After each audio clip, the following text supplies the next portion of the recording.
This is Ken Carpenter welcoming you to the Bing Crosby Show, transcribed in Hollywood and brought to you by new coffee flavor Instant Postum, a wonderful tasting hot beverage that contains no caffeine. It lets you sleep. And now for coffee flavor Instant Postum, here's Bing Crosby. Good evening, ladies and gentlemen. Here's one of the new popular ballads. Jack Smith's got a good record out on this, selling quite well. I think Connie Boswell, too. I thought I'd have a go at it.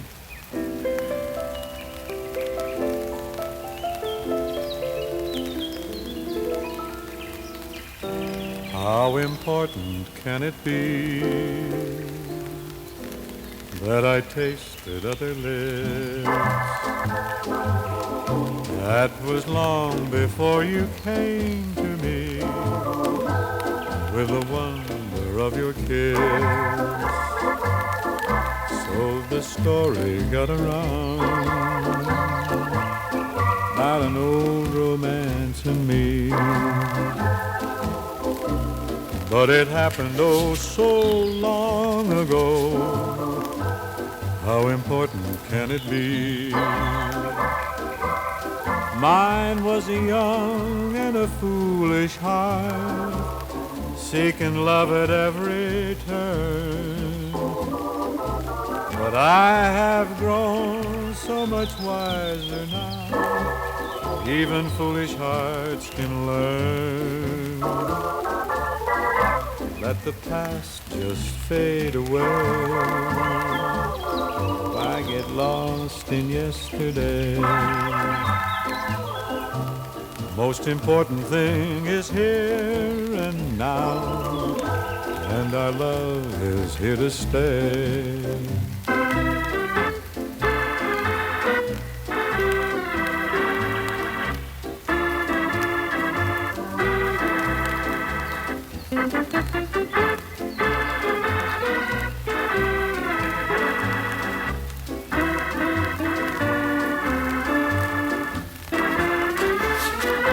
Let the past just fade away. Why get lost in yesterday? Most important thing is here and now, and our love is here to stay.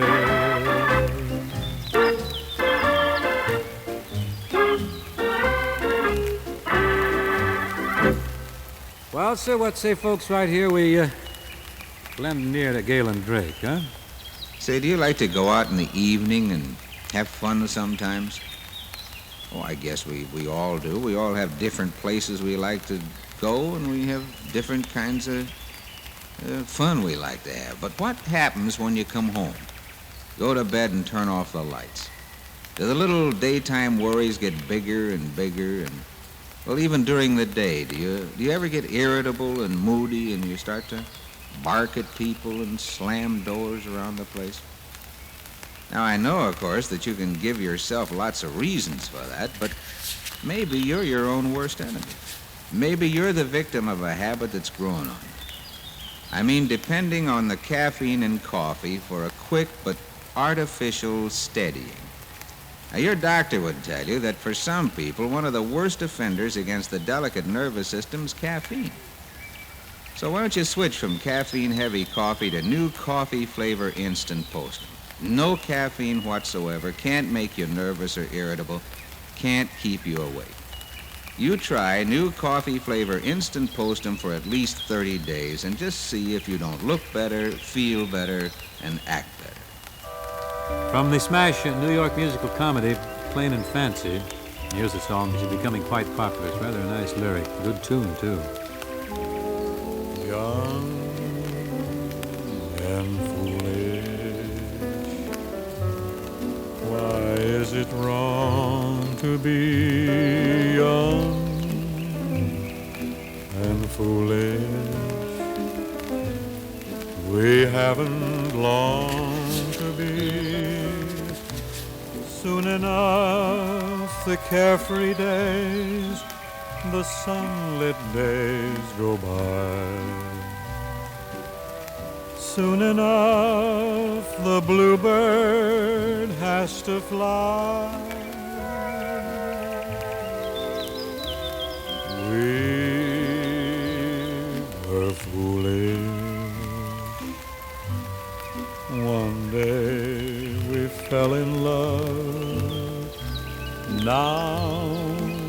wonder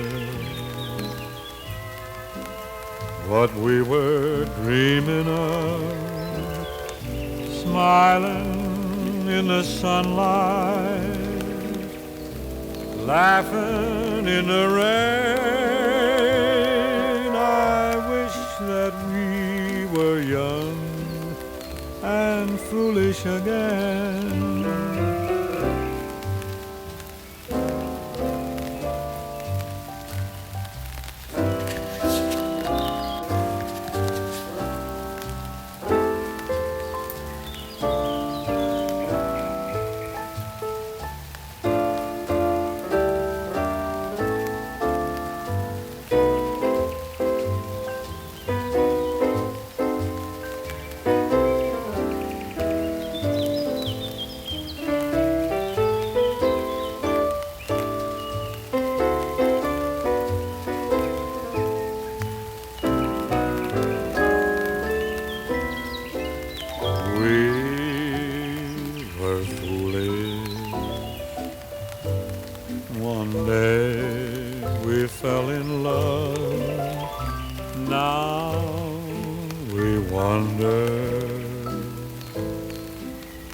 What we were dreaming of, smiling in the sunlight, laughing in the rain. I wish that we were young and foolish again.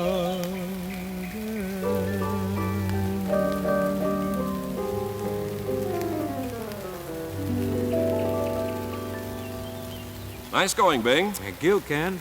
Bing, have you ever been much interested in stamps or stamp collecting? No, I never was much of a stamp collector, Ken, but not exactly. Some of my kids have been interested at one time or another, however. I think Lenny still fools around with stamps. So why do you ask this? Well, an interesting thing, I read an INS story where there's a nationwide movement to commemorate personalities in the American theater on postage stamps. Oh, now, that might make a very colorful collection, I thought so, too. After all these years and thousands of stamp issues, I imagine the government designers are looking for new material, too. That's exactly the position taken by Mr. Jacques Minkus, one of the country's best-known stamp dealers and philatelists, who's running this crusade. Well, after all, we have postage stamps commemorating our national parks, suspension bridges, poets, musicians, scientists, national heroes of all kinds. Why not a stamp depicting famous people at the theater? I'm sure all actors would be all for it. Excellent billing, but there's only one hitch. You see a hitch? Let me look here. You're not eligible to have your portrait on a stamp unless you're deceased. What hitch? I know a lot of actors who'd be very happy to destroy themselves if they're sure they'd get their mug on the stamp. You're kidding. Not at all. Bob Hope, for instance, he'd be more than eager to knock himself off if he were to be so commemorated. You think so? Oh, a cinch. I know it.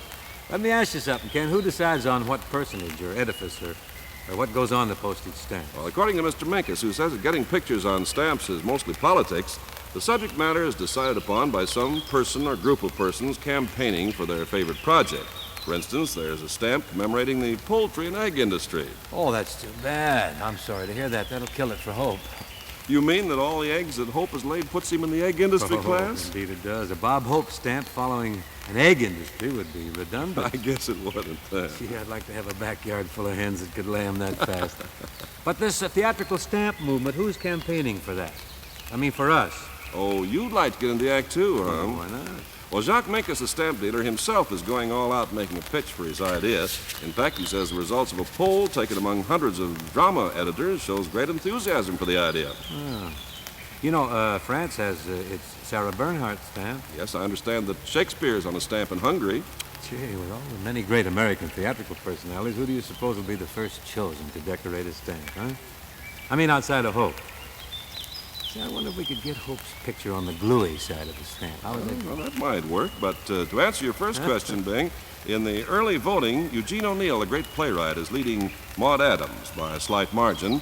Edwin Booth comes third, and George M. Cohan and John Barrymore are running close behind. Well, that's certainly a most imposing array, isn't it? You know, Ken, I think I'll sing a George M. Cohan song right now. Not like Cohan sang it, but I could sing it like he wrote it, I think.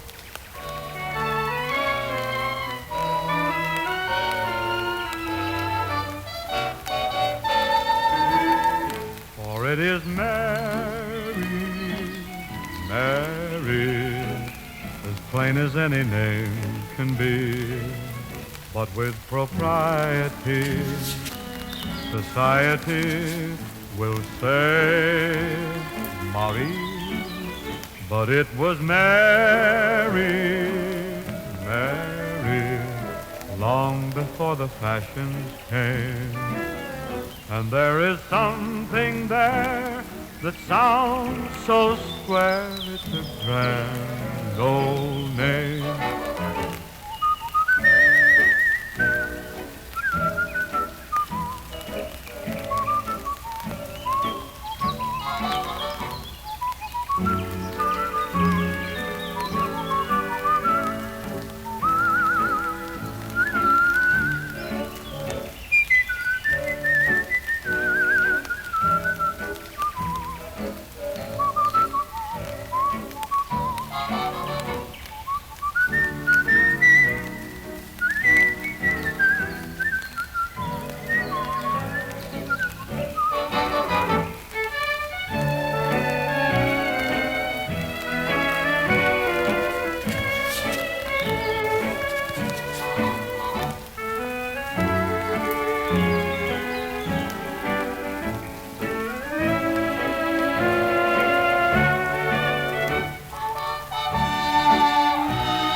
It is Mary, Mary, as plain as any name can be, but with propriety, society will say Marie, but it was Mary, Mary, long before the fashions came. And there is something there that sounds so square, it's a grand old name. And once again, here's Galen Drake. Isn't it strange how we sin against ourselves? Oh, we take care of other things. I mean, the family, the job, charities, but how about our own good health? Well, maybe you say, oh, I do pretty good. I eat fairly sensibly. I diet once in a while. Don't sleep so good, though. Feel a little dragged out now and then, but and after all, I'm no kid anymore. Yeah, and maybe you're kidding yourself, too. Those little danger signals may mean you're depending on the caffeine and coffee for that quick pickup. And your doctor would be the first to tell you that for some people, one of the worst offenders against the delicate nervous system is caffeine. So switch from caffeine-heavy coffee to new coffee flavor instant postum. No caffeine, no jumpy nerves, can't keep you awake. Try new coffee flavor instant postum for at least 30 days and you'll look better, you'll feel better, and you'll act better.